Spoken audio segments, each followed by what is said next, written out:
ভজন করতে পারছি না, কিন্তু টাইম টু টাইম ভোজনটা আমার ঠিক হয়ে যাচ্ছে। কার পরে ব্রেকফাস্টে কার পরে কোনটা খেলে আমার শরীর ঠিক থাকবে, আমি শরীরকে সতেজ রাখতে পারবো, সেটা কিন্তু টাইম টু টাইম হয়ে যাচ্ছে। কিন্তু ভগবানের কাছে আমার যাওয়া হচ্ছে না। একটা গান আছে না, আমি সকল কাজের পাই হে সময়, তবু তোমারই ডাকিতে পারি নে। আমি চাহি দ্বারা সুখ, সুখ সম্মেলন, আমি তব সঙ্গ সুখ চাই। আমি সব চেয়েছি, আমি সব করেছি। সকালবেলা উঠে স্বামী খেয়ে কাজে যাবে, ছেলে খেয়ে স্কুলে যাবে, তাদের জন্য গরম গরম ভাত করে মুখের সামনে ধরে দিয়েছি।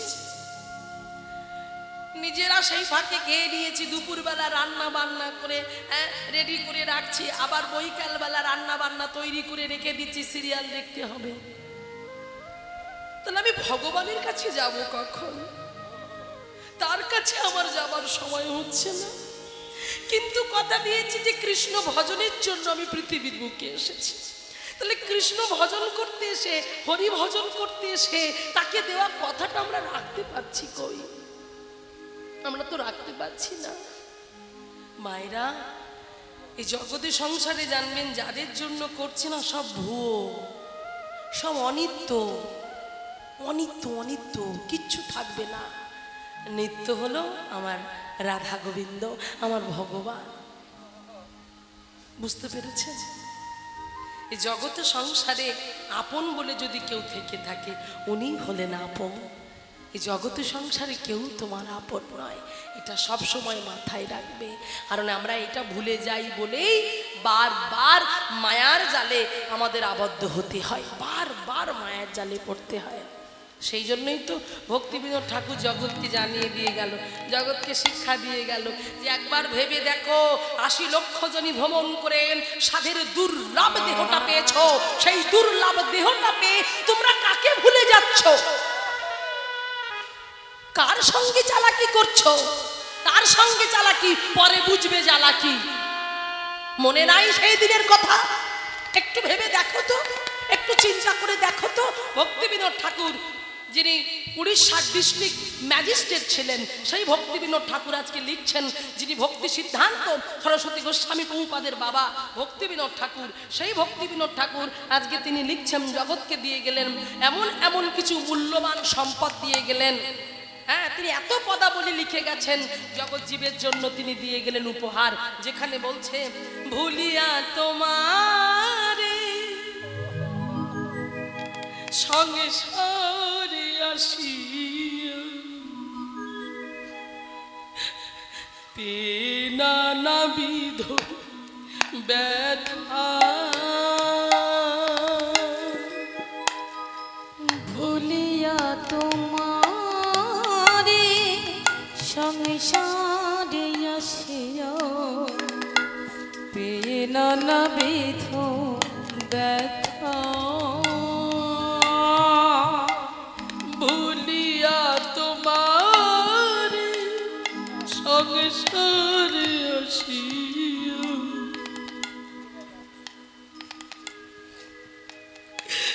পেনা নাবিধ ব্যথা, ভুলিয়া তোমারে সংসারে আসিয়া, পেনা নাবিধ ব্যথা, তোমারি চরণে আসিয়াছি আমি, জানাবো দুঃখেরই কথা,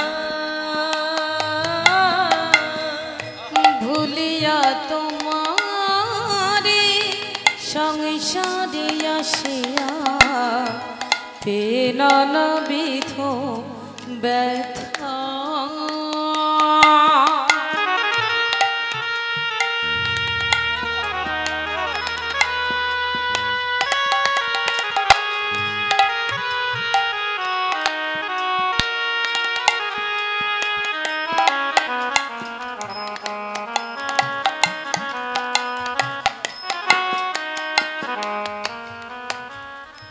ভুলিয়া তোমাদের সংসারে আসিয়া পেয়ে নানাবিধ ব্যথা।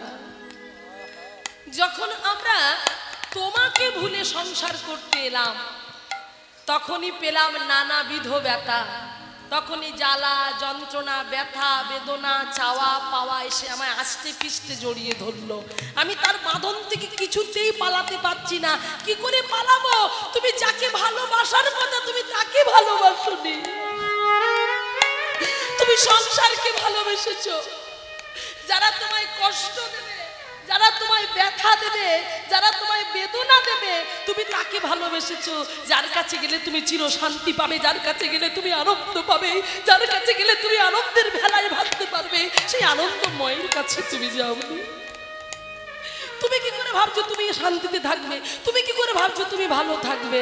ওই জন্য বলছে তাকে ভুলিয়ে তুমি যতই থাকবে ততই তোমাকে মায়া আষ্টে পিষ্টে বেঁধে ফেলবে। ভুলিয়া তোমারে সংসারে আসিয়া পি নানাবিধ ব্যথা। তাই তোমারই চরণে আসিয়াছি আমি, জানাবো দুঃখের কথা। কখন জানাচ্ছি? যখন দেখছি সংসারের সবাই আমার থেকে মুখ ফিরিয়ে নিচ্ছে। যে ছেলের জন্য আমি প্রাণপাত করে দিলাম, নিজে না খেয়ে ছেলের মুখে তুলে দিলাম, সেই ছেলে ইঞ্জিনিয়ার হলো, ডাক্তার হলো, ব্যারিস্টার হলো, 4 তলা বিল্ডিং তৈরি করলো, কলকাতার বুকে ফ্ল্যাট কিনলো।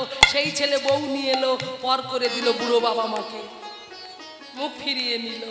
তারপর ভগবানের কথা মনে হয়েছে তোমার। ভগবান হাসছে আর বলছে ভালো, এটাই তো চাইছিলাম। যে তোকে পৃথিবীর বুকে নিয়ে এলো তার কথা ভাবলি না, এই অনিত্য বস্তুর পিছনে তুই ছুটতে ছুটতে আমাকে ভুলে গেলি। একবার ভেবে দেখ তো সেই দিনের কথা। কোন দিনের কথা? এই পরের লাইনটা কি বলছে দেখুন, আরো মারাত্মক কথা বলে গেল। বা জননী জঠরে ছিলাম যখনি, বিষম বন্ধন পাশে। জননী জঠরে ছিলাম যখনি, বিষম বন্ধন পাশে। জননী জঠরে ছিলাম যখনই বিষম বন্ধন পাশে। যেদিন আমি তুমি আমরা প্রত্যেকে, পৃথিবীর প্রত্যেকটা মানুষ জননী জঠরে ছিল, 32টা নারীর বন্ধনে, অসহ্য জ্বালা, অসহ্য যন্ত্রণা, অসহ্য ব্যথা, কৃমি কীটের জ্বালা যন্ত্রণা, পায়খানা প্রস্রাবের ছোট্ট একটা থলির মধ্যে, জলের থলির মধ্যে হেষ্টপুণ্ড ঊর্ধ্ব পদে, মাথাটা নিচের দিকে, পা দুটো উপর দিক করে 10 মাস 10 দিন একটা মায়ের ঘর। ভেবে দেখুন তো এখন সম্ভব? আপনার মাথাটা নিচের দিকে, পা দুটো উপর দিকে দড়ি বেঁধে যদি ঝুলিয়ে দেয়া হয় আপনি থাকতে পারবেন? কিন্তু সেই দিন ছিলাম, সেদিন তো জ্বালায় পড়েছিলাম, কষ্টে ছিলাম, দুঃখে ছিলাম। কৃমিকীটের একদিকে যন্ত্রণা কুড়ে কুড়ে খাচ্ছে, একদিকে পায়খানা প্রস্রাবের ছোট্ট ঘর, সেইখানে গুড়ি সুড়ি মেরে আছি। ওই মাথাটা নিচের দিকে, পা দুটো উপর দিকে করে 10 মাস 10টা দিন কত কষ্ট, কত যন্ত্রণা। সেদিন ওই কষ্ট সহ্য করে গোবিন্দকে ডেকে বলেছিলাম, হে গোবিন্দ তুমি কৃপা করো, শুনেছি তুমি করুণাময়, শুনেছি তুমি কৃপাময়, এই জঠর যন্ত্রণা থেকে তুমি আমাকে মুক্ত করো, আমি আর পাচ্ছি না।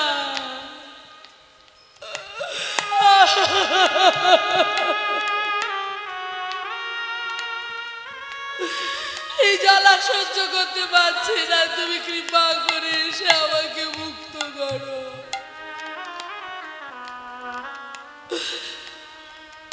জানো মায়েরা, ভগবান এত প্রেমময়, ভগবান এত কৃপাময়, ভক্তকে কৃপা করার জন্য ভক্তের দুঃখ সইতে না পেরে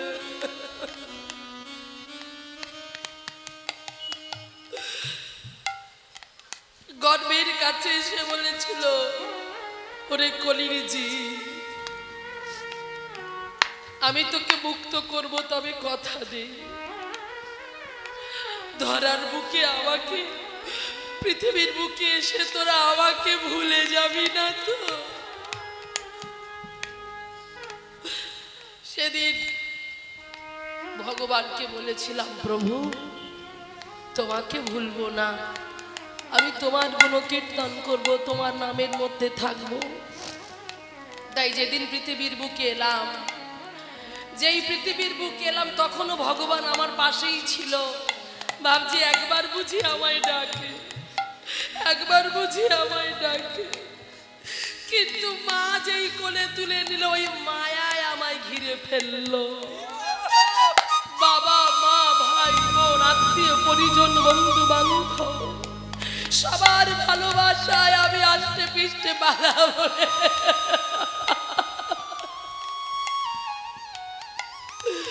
সবাই কোলে নিয়ে আদর করতে লাগলো। ভগবানের দিকে আমার আর তাকানো হলো না, ভগবানকে দেওয়া কথা আমার আর রাখা হলো না। আমি একটু একটু করে ভগবানকে ভুলে গেলাম। সেই জন্য ভগবান বললো আরা আমায় ভালোবাসবে না, ও আমার কথা ভুলে গেছে। ভগবান ধীরে ধীরে চলে গেলেন, অদৃশ্য হয়ে গেল। সেই জন্যই তো বলছে জননী জঠরে ছিলাম যখন বিষম বন্ধন পাশে, একেবারে প্রভু দেখা দিও মোরে, একেবারে প্রভু দেখা দিও মোরে, দয়ামা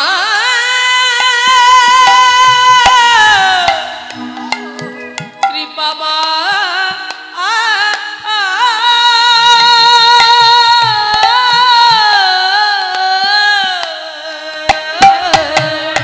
একেবারে প্রভু দেখা দিও মোরে, বঞ্চিলে দিনো দাসে,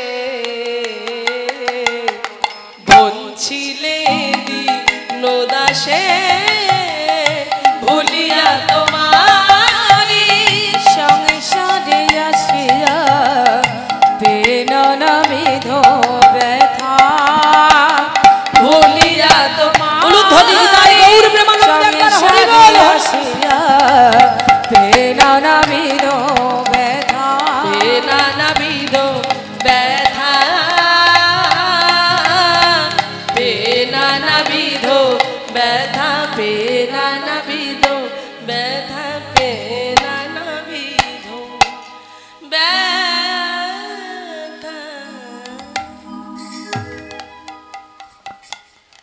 তাই মায়েরা যাই করুন করুন তাকে ভুলে যাবেন না, কারণ কখন যে আমাদের চলে যাবার সময় হয়ে যাবে আমরা কেউ জানি না। আমরা শুনতে বসেছি উত্তর গোষ্ঠ, ফেরত গোষ্ঠ, ফিরে যাওয়ার লীলা। একটা কথা মাথায় রাখবেন, যে কাজের জন্য আমাদের পৃথিবীতে আসা সেই কাজটা যেন কমপ্লিট করে যেতে পারি, সুসম্পূর্ণ করে যেতে পারি। আর সেই কাজটা কি? সংসারে এসে ছেলেপুলের জন্ম দিয়ে তাদের মানুষ করা, তাদের কাছে লাঠি ছাটা খাওয়া, এটাই কি সব? না, তুমি যে কর্ম যে কর্তব্য পালন করতে এসেছো। বিদ্যাপতি, পদকর্তা বিদ্যাপতি, তিনি তার বিখ্যাত একটা পদ, যেটা আমি যখনই আশ্রমে যাই আমার গুরুদেব এই পদটি আমায় গাইতে বলে, যেখানে বলছে তোমার যে কুলেই জন্ম হোক না কেন, পক্ষীকুলে, পশুকুলে, কীটকুলে, কৃমিকুলে, যেখানেই জন্ম হোক না কেন, তুমি ভগবানের চরণটা ছেড়ো না। মাধব যদি অভয় দেন দু লাইন গাইব পত্রী। বহুত মিনতি করো তো, কি অপূর্ব সুন্দর। এগুলো হচ্ছে নিবেদনের গান, এগুলো পদাবলী। মানে বিদ্যাপতি এমন একটি মানে পদ তিনি দিয়ে গেছেন না জগতের জীবের, মানে কি বলবো, শিক্ষা। এই সমস্ত পদাবলী শুনলেই কৃপা হবে। মাধব হে মাধব বহুত মিনতি করু তুই, মাধব বহুত মিনতি করু তুই, দেহি তুলসী তিল দেহ সমর্পিল, দেহি তুলসী তিল দেহ সমর্পিল, দয়া জানি না ছাড়ো বিময়ে মাধব বহুত মিনতি করত মাধব বহুত মিনতি করত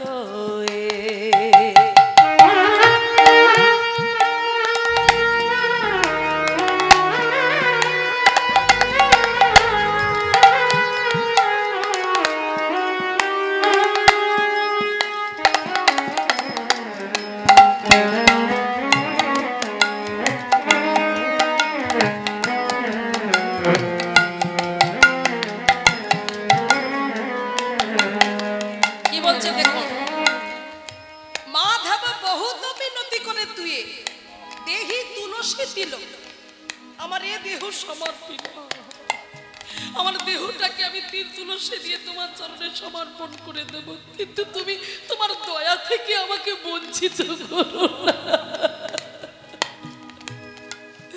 তুমি তোমার দয়া থেকে আমাকে আমি পাপী হতে পারি আমি পাপ কর্ম করতে পারি কারণ আমি কলির জীব কলি তো বহু দোষে দোষে ভরা তাই চলতে দোষ বলতে দোষ সব জায়গায় দোষ তাহলে আমি তো পাপ করবই কিন্তু কিন্তু আমি জানি আমি তোমার সন্তান তুমি আমার পিতা সন্তান যদি অপরাধ করে সন্তান যদি অন্যায় করে পিতা কি তাকে দূরে সরিয়ে দিতে পারে আমি যদি কোনো অপরাধ করি তোমার চরণটা ধরে ক্ষমা চাই তুমি কি সন্তান জ্ঞানে আমাকে কাছে টেনে নেবে না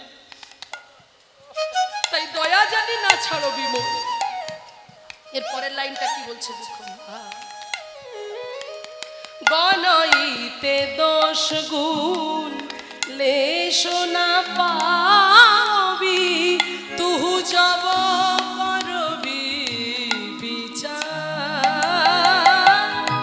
গণইতে দোষ গুণ লেশ না পাবি তুহু যাব করবি বিচার কি বললেন বলছে গণাইতে দোষ গুণ লেশ না পাবি তুহু যাব করবি বিচার তুমি যখন বিচার মানে হিসাবের খাতাটা নিয়ে এসে বসবে যখন বিচার করতে বসবে খাতা খুলে দেখবে মানে আমার দোষে দোষে ভরা মানে আমি এত দোষ করেছি আমার এত দোষ তুমি বিচার করে পেরে উঠবে না মানে সব জায়গায় দোষ আমার প্রত্যেকটা মানুষ আমরা তো করির জীব মানে কখন অজান্তে জানতে ভুল হয়ে যায় আমরা নিজেরাও জানি না তো সেই পাপের হিসেবের খাতা যদি তুমি চিত্রগুপ্তর খাতাটা খুলে দেখো সেখানে শুধু দোষে দোষে ভরা ওই জন্য বলছে গণইতে দোষ গুণ লেশ না পাবি তুহু যাব করবি বিচার তুমি যখন বিচার করবে গুণে শেষ করতে পারবে না কিন্তু তবু আমি জানি তুহু জগন্নাথ জগত কাহায়াসি তুহু জগন্নাথ জগত কাহায়াসি জগ বাহির নই মুই কিন্তু আমার দোষ তো তুমি শেষ করতে পারবে না কিন্তু তুমি আমাকে বাদও দিতে পারবে না কেন বাদ দিতে পারবে না কারণ এই জগৎটা তুমি সৃষ্টি করেছো জগতের মধ্যেই পাপী আমি আছি আমাকে কোথায় সরাবে জগতের মধ্যেই তো আমি আছি তাই এটা যদি তোমার জগৎ হয় তুমি যদি জগৎ পিতা হও তাহলে সেই জগতে আমি আছি তাহলে আমাকে বাদ দেবে কোথায় জগতের বাইরে আমায় করতে পারবে না ওর মধ্যেই আমাকে রাখতে হবে তাই তুমি তো জগন্নাথ তুমি জগতের নাথ সেই স্নান যাত্রায় পান্ডার ব্রাহ্মণেরা পুরী ধামে জগন্নাথ সুভদ্রা বলরামকে ঘোড়া ঘোড়া জল ঢেলে স্নান দুধ গঙ্গা জল কত কিছু দিয়ে স্নান করিয়েছে তো সেই আজকে আমরা জানি যে স্বয়ং জগন্নাথ যিনি জগন্নাথ তিনি কৃষ্ণ স্বয়ং ভগবানের নাভিটাই ওই জগন্নাথ দেবের সঙ্গে যুক্ত করা হয়েছে তাই যেই কৃষ্ণ সেই জগন্নাথ সেই গৌর আমরা সবটাই জানি তো সেই জন্য জগন্নাথের কাছে যে যা চাই সে নাকি তাই পায় সেই জন্য বলছে তুহু জগন্নাথ জগত কাহায়াসি জগ বাহির মুই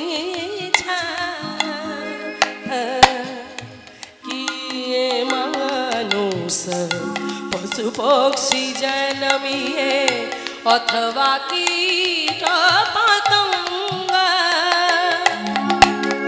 করম বিপাকে গতাগতি কেবল মতি তুয়া পর সঙ্গ।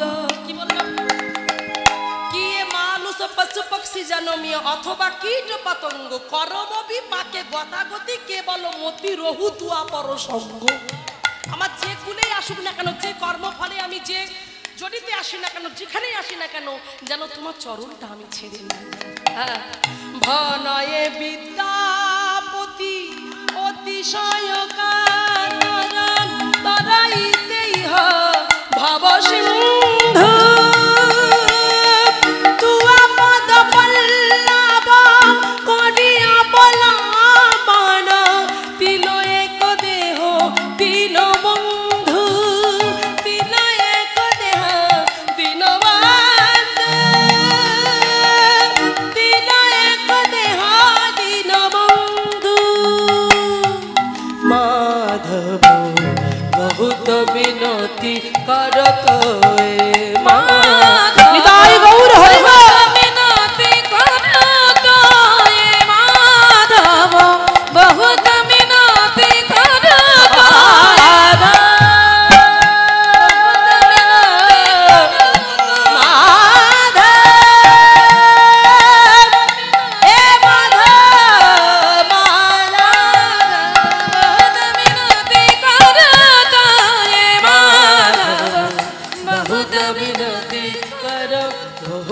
मिनती कर बहुत मिनती कर तो একদম আর বেশি কথা নয়, চলুন সরাসরি আজকে চলে যাই। আজকে যে লীলা আমরা শুনতে বসেছি উত্তর গোষ্ঠ লীলা, ফিরে যাবার লীলা। আর ঘরে আমাদের ফিরতে হবে, এটা সবসময় মাথায় রাখবেন, এটা আমাদের বাড়ি নয়। এই শ্বেত পাথরের বাড়ি, এই বজাক টালি বসানো, কত কিছু আমরা কত ঝিকঝাক ঝিকঝাক ঘর বাড়ি করছি, এ বাড়ি গাড়ি আমাদের কিছুই নয়। এ যার তার, মানে যার তার, যার তারই থাকবে, আমাদের কিছুই থাকবে না। আমরা এসেছি বিবস্ত্র অবস্থা, মানে যখন এসেছিলাম পরনে কিছুই ছিল না, যেদিন চলে যাব সেদিনও কিছু থাকবে না, তাই কিছু নিয়েও আমরা যেতে পারবো না।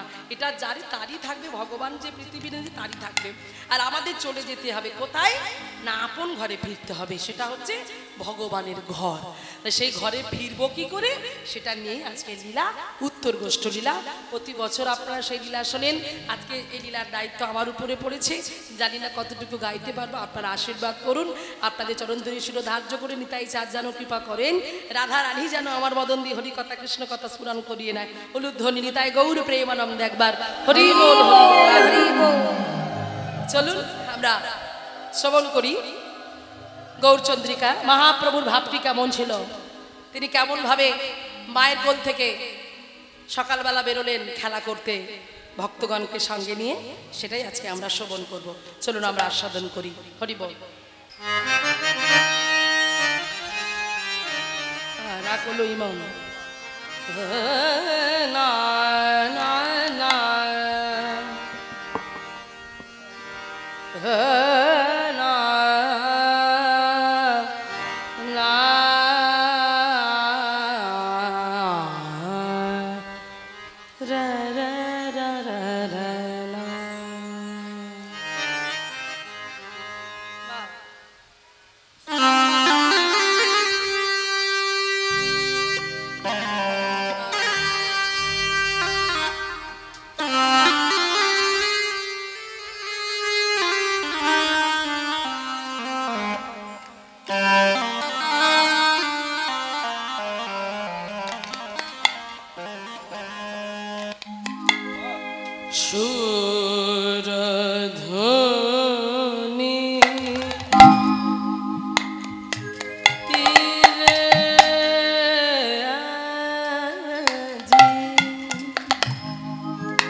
নিরে গারে নিরে সা পামা গারে নিরে সা নিরে গা মা পা পা রে নিরে গারে নিরে সা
শরণ করে আনন্দ ধরে না রে আজ ব্রজ ভাবে বিভোর আনন্দ ধরে না রে ব্রজ ভাবে বিভোর আনন্দ ধরে না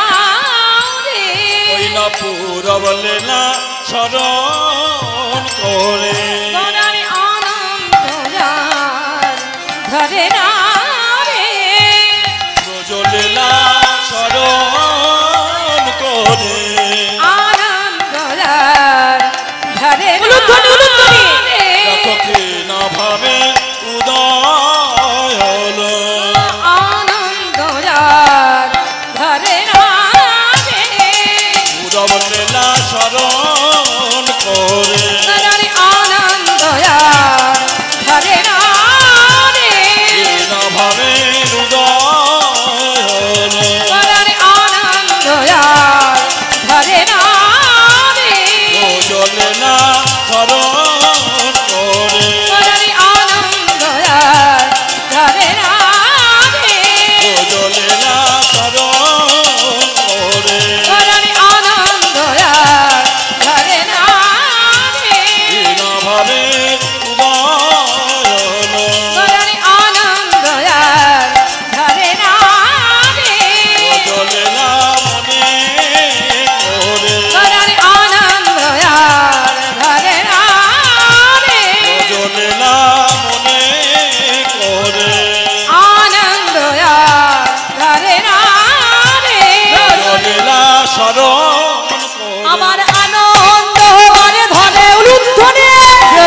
বললেন সুরধ্বনি তীরে আজি গৌর কিশোর, সহচর মেলি গোরা আনন্দে বিভোর। কি সুন্দর কথা। ভগবান যেদিন পৃথিবী সৃষ্টি করলেন, পৃথিবী সৃষ্টি করে সঙ্গে সঙ্গে দুজন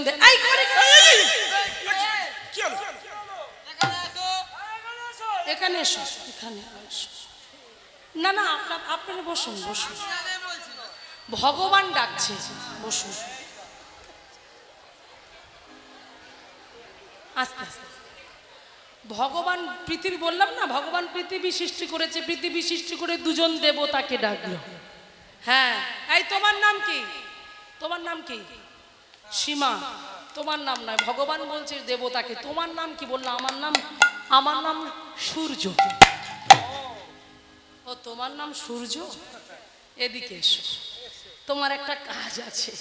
কি কাজ? না তোমার একটা কাজ দেবো আমি। বলছে কি কাজ? তোমার কাজ হলো তুমি সকালবেলা উঠবে, সারা দিন আকাশে আলো করে থাকবে, এটা তোমার কাজ। আর সন্ধে হব পশ্চিম দিগন্তে তুমি ঢলে মানে ডুবে যাবে, এটা তোমার কাজ। হ্যাঁ, তোমার নাম কি? বাহ, লেখা আছে কি? বেশ, জয় গোপীনাথ, হরি বল। তাহলে দেখো, আর এক দেবতাকে ডেকেছে, ডেকে বলছে তোমার নাম কি? বলছে আমার নাম চন্দ্র। এদিকে এসো। এই শোনো, তুমি চন্দ্র আর ওটা তো সূর্য, ওর একটা কাজ দিয়েছি, তোমারও একটা কাজ দিলাম। কি কাজ? না সূর্য যখন ডুববে তুমি তখন উঠবে, মানে সন্ধ্যাবেলায় তুমি লাইট দেবে, আলো দেবে। তোমার সারা রাত তোমার ওই ডিউটি থাকলো, তুমি আলো দেওয়ার পর সকালবেলা ডুবে যাবে, আবার সূর্য উঠবে সকালবেলা। তাহলে এটা কেন করলো? জীব শিক্ষা। কি জীব শিক্ষা দিল? আচ্ছা বাবা বলুন তো, শুধু তো সূর্যকেই বলতে পারতো যে সূর্য তুমি সারা দিন রাত আলো দেবে, চন্দ্রের তো দরকার হতো না, সূর্যের উপরে দায়িত্ব দিলে হয়ে যেত। তাহলে সূর্যকে বললো কেন যে সূর্য তুমি সকালে উঠবে, সন্ধ্যাবেলায় ডুববে?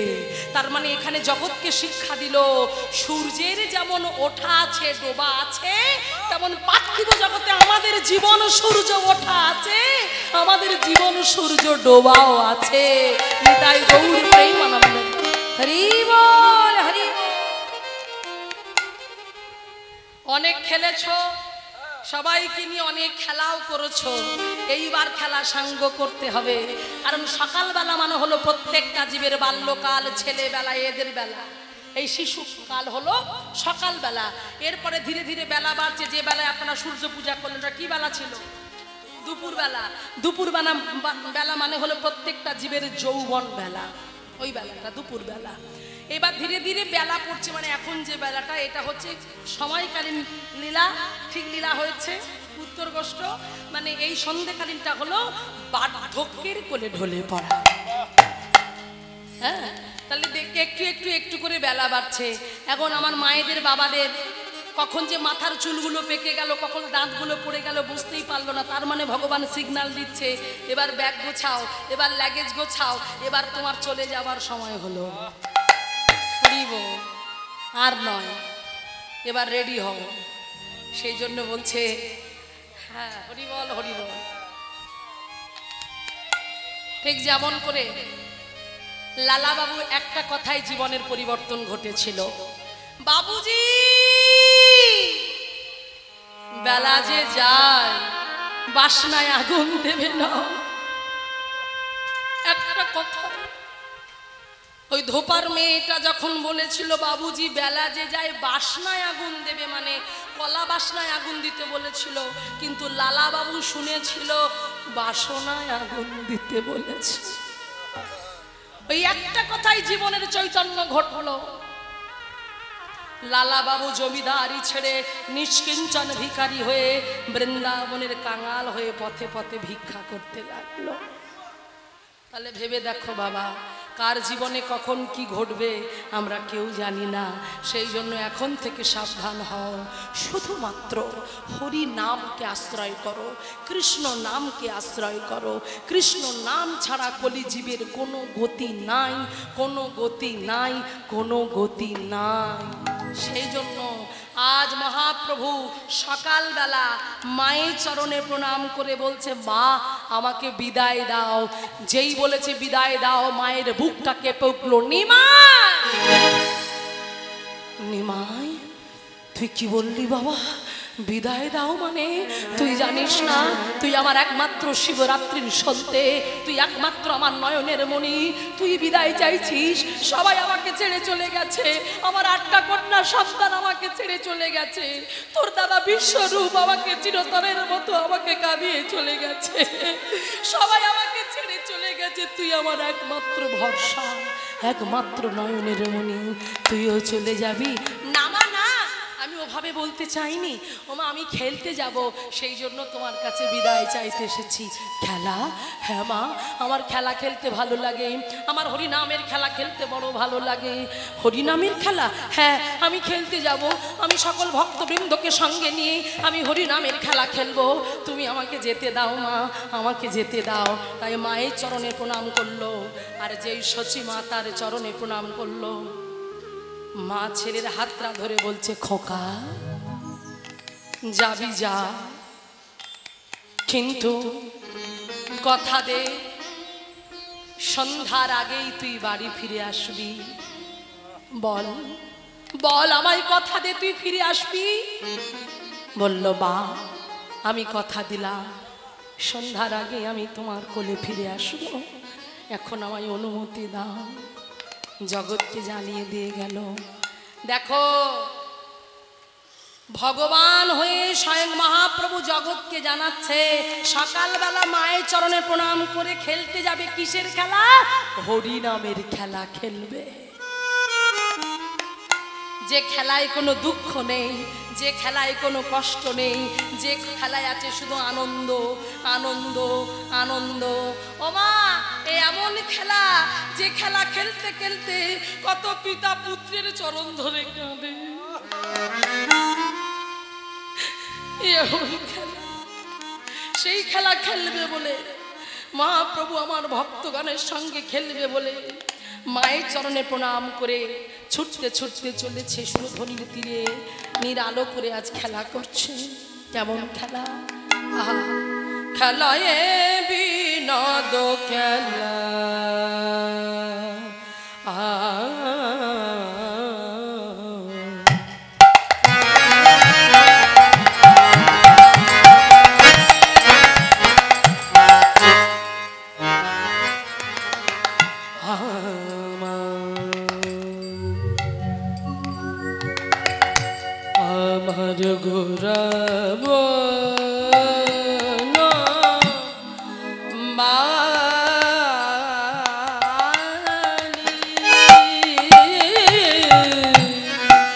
খেলায়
বিনোদ খেলা, বিনোদ খেলা, বিনোদ খেলা।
করে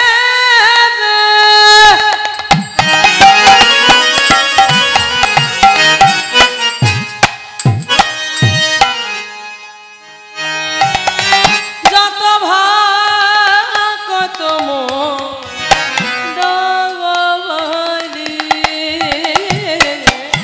গো ফুলি নবী হাট করে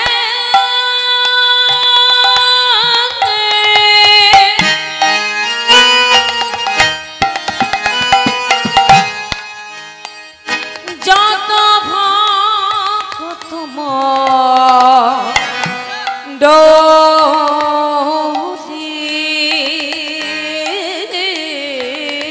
খেলে হরি নামে খেলা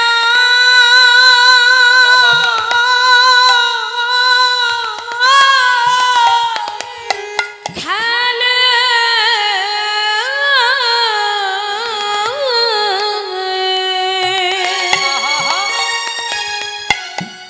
খেলে হরি নামে খেলা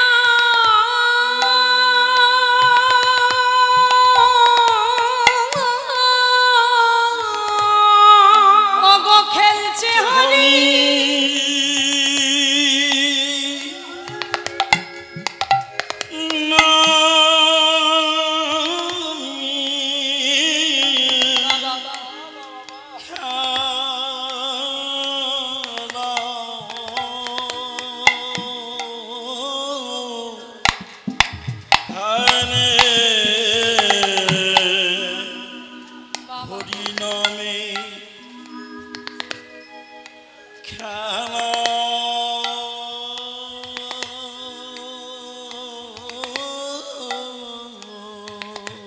বলি বাহু তোলায়া নিতাই গৌর হরি বল হরি বল আরে হরি বল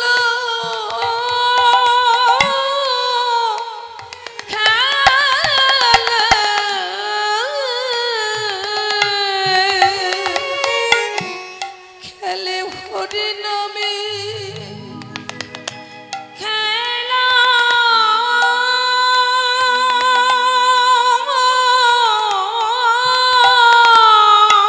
খেলতে যদি হয় তবে নামের খেলা খেলো মায়েরা একমাত্রই হরি নামের খেলায় যে আছে কত আনন্দ তোমরাও তো এসেছো সেই খেলা খেলবে বলে আমার কমিটি দাদারাও তো সেই খেলায় মেতেছে প্রতি বছর এই খেলা খেলতে খেলতে এমন একটা আনন্দ তারা পেয়ে গেছে এই খেলা না খেললে তাদের ভালো লাগে না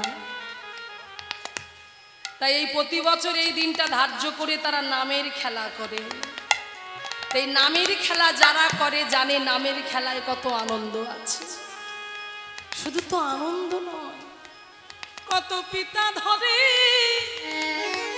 ওগো পুত্রের চরণ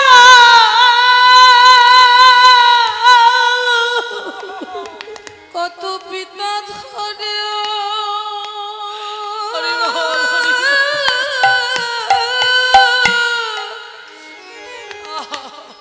ওই না পুত্র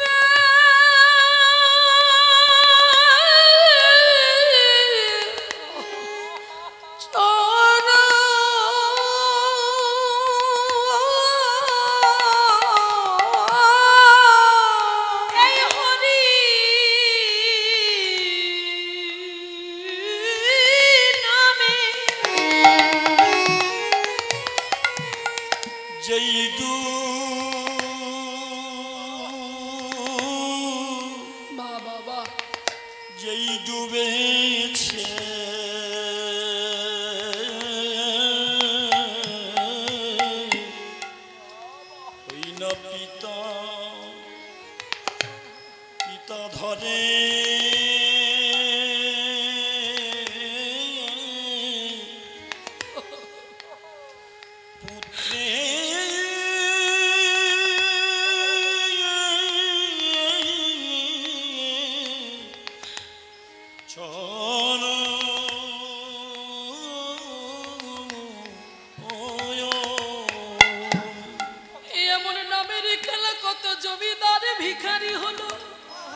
বৈরাগ্য এলো জমিদার বাড়ির ছেলে, সোনার চামচ মুখে নিয়ে বড় হলো, কিন্তু গৌর প্রেমে পাগল হয়ে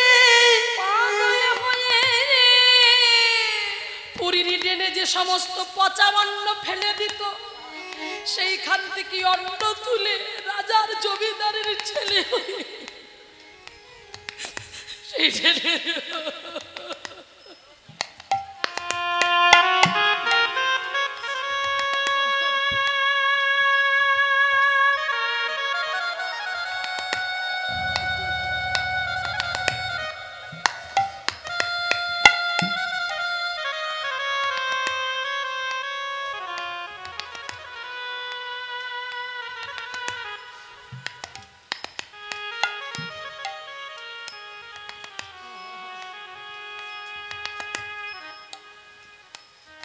রূপ গোস্বামীর মতো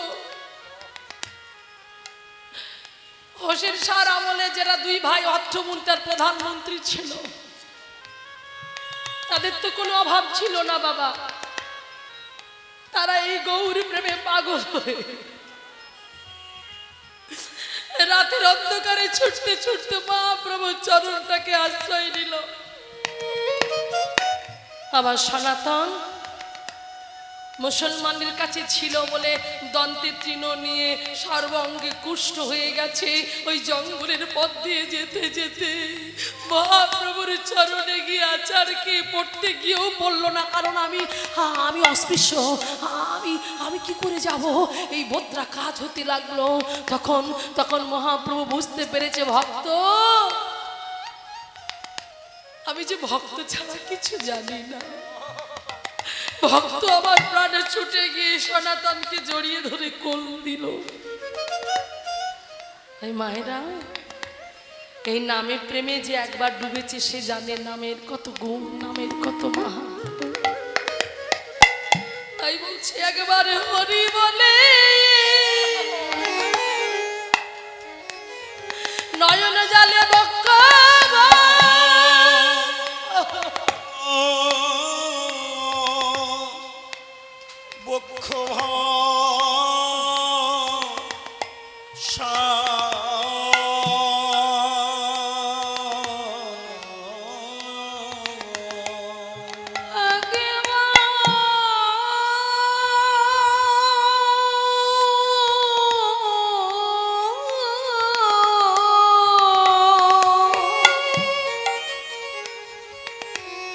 একেবারে হরি বলে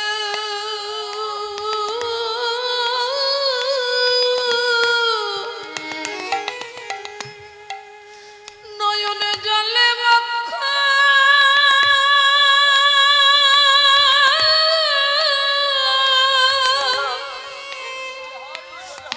বক্ষ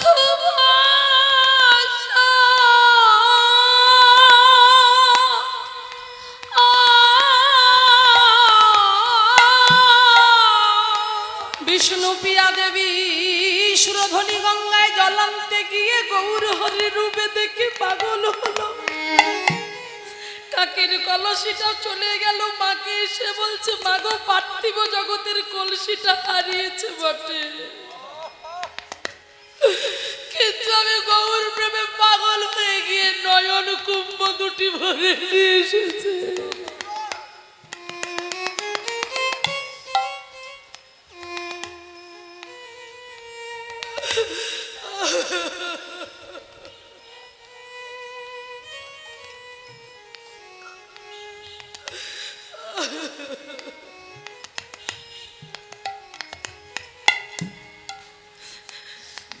এই নামের এমন ধারা মাগে, নামের মধ্যে যে একবার ডুবেছে সে পাগল হয়েছে।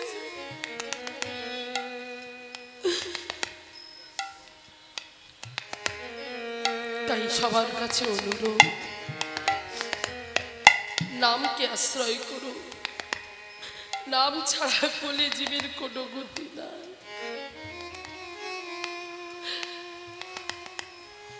তাই আমার মহাপ্রভু ভক্ত সঙ্গে কীর্তন করতে করতে নয়ন জলে বক্ষ যুগল ভেসে যায়। এমন সময় খেলা করতে করতে মনে হলো গদাধর, ওদিকে তাকিয়ে দেখো গগনে যে আর বেলা নাই, এবার ঘরে ফিরতে হবে। আমি যে মাকে কথা দিয়েছি যে সন্ধে হব হব মায়ের কোলে আমি ফিরব, তাই ওদিকে তাকিয়ে দেখো গগনে আর বেলা নাই, নয়ন জলে বক্ষ ভাসে ভেসে যায়। আহা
অবসান দিন অবসান দিন অবসান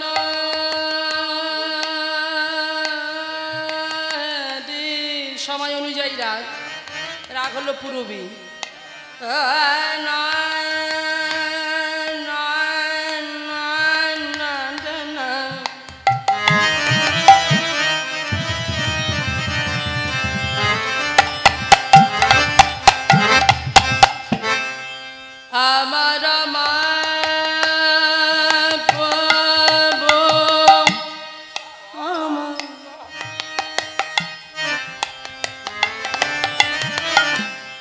গৃহেতে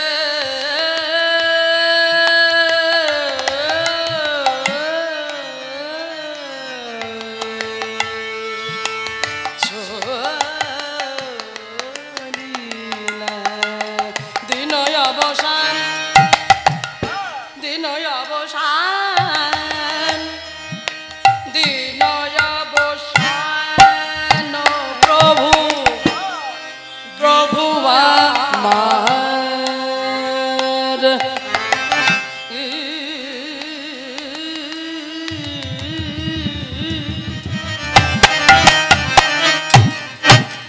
গৃহেতে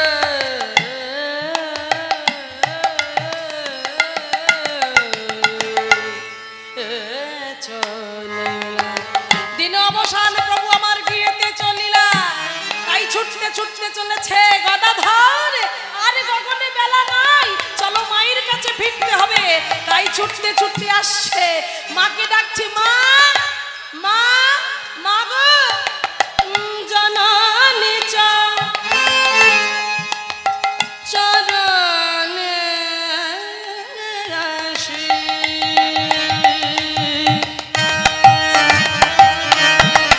প্রভু আমার প্রণাম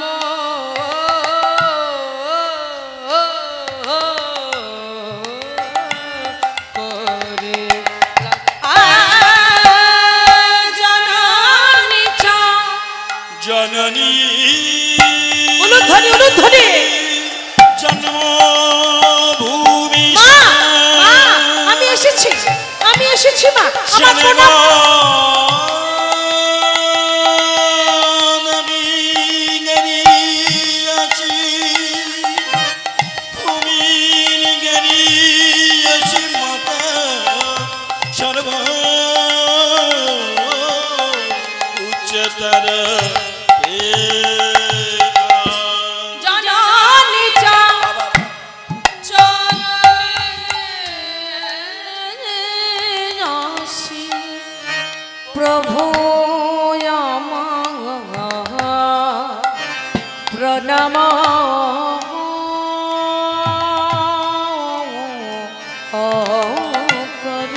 বারবার করে বলছে, মা দেখো আমি এসেছি, মা হ্যাঁ আমি এসেছি, আমার প্রণাম নাও মা, মা গো আমার প্রণাম নাও, আমি তোমার তুমি যে বলেছিলে তাড়াতাড়ি চলে আসবি, তাই আমি তোমার কাছে তাড়াতাড়ি ফিরে এসেছি।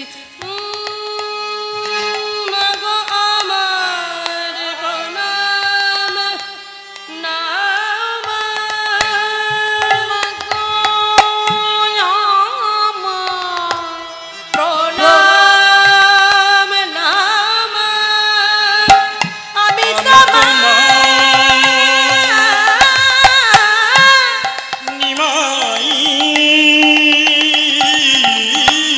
মাগো মাগো আমার প্রণাম নাও মা, আমি তোমার নিমাই মা, মা গো আমার প্রণাম নাও মা, জননী চরণে আসি প্রভু আমার প্রণাম প্রণাম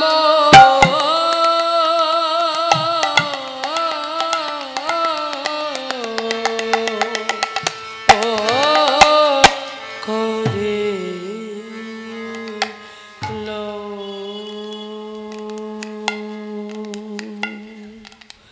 মায়ের চরণে যখন প্রণাম করলেন, মা মা আমি এসেছি, সঙ্গে সঙ্গে মা এলেন। মা এসে দেখছে, একই নিমাই, একই তোর সর্বাঙ্গে এমন করে কি ধুলো মাখিয়েছে, তুই যখন গিয়েছিলি তখন তো কত সুন্দর করে আমি তোকে সাজিয়ে গুজিয়ে দিয়েছিলাম, কিন্তু কিন্তু তোর অঙ্গে এই নরহরি নরহরি নরহরি কোথায় কোথায় তুই আমার ছেলের অঙ্গে এমন করে কে ধুলা দিলি, বল বল উত্তর দে উত্তর দে। নরহরি বলছে, মা তোমার ছেলেকে কি ধুলো মাখাতে লাগে? সে তো নিজেই ধুলা মেখেছে, তার গায়ে ধুলা দিতে লাগে না, কারণ সে যে নিজেই ভগবান, সে নিজেই আস্বাদন করছেন এই ধুলার স্বাদ, কারণ ধুলা নয় ধুলি নয় গোপীর পদ রেণু, এই ধুলা মাখিনা ছিল নন্দের বেটা কানু। তাহলে এই ধুলা মাখতে বলছে যে তোমরাও ধুলা মাখো। বৈষ্ণবের পদধূলি তাই মোর স্নানকেলি তর্পণ মোর বৈষ্ণবের নাম। যতক্ষণ না পর্যন্ত ধুলা মাখবে ততক্ষণ পর্যন্ত অহংকার দূরীভূত হবে না। তাই সবাইকে বলছে ধুলা মাখো ধুলা মাখো, ধুলো ধূসরিত অঙ্গ গদ গদ ধূসরিত অঙ্গ গদ গদ ধুলা ধূসরিত অঙ্গ গদ গদ